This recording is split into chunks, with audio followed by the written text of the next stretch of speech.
La Ligue nationale de rugby a mis en place depuis 3 saisons une procédure d'évaluation des pelouses de Top 14 et Pro D2. Cet audit est réalisé 2 fois dans la saison. Ce matin, c'est la pelouse du Matmut Stadium de Lyon qui est contrôlée. Un dernier coup de peigne des jardiniers avant l'arrivée de l'expert et tout cela sans pression.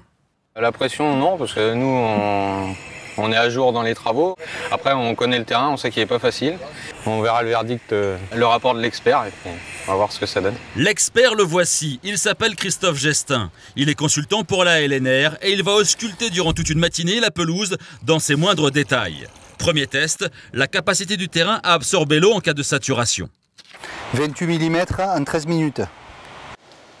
Quel est le point commun entre le jardinier, le consultant pelouse et le rugbyman? Même en cas de pluie, tout le monde mouille le maillot et reste sur le terrain.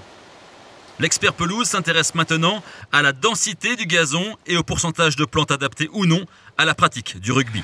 Donc 4 points aléatoires sont pris, donc aléatoires comme son nom l'indique.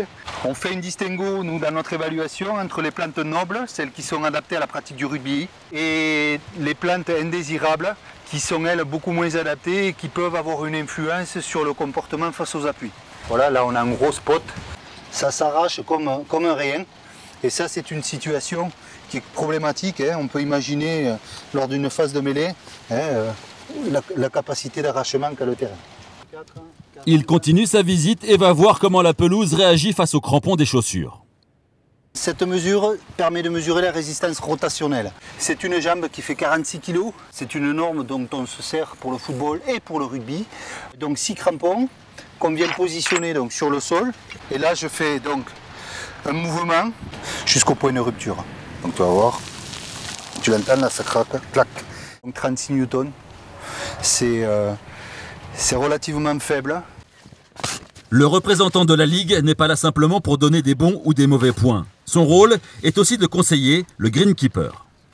La difficulté elle est là en rugby, c'est que autant c'est important d'avoir une bonne exploration racinaire, c'est-à-dire d'avoir en profondeur un sol qui soit favorable à la croissance, autant si on donne trop d'angle, si on déstabilise trop la partie haute, derrière tu te retrouves avec une situation où sur l'impact du jeu, ça explose.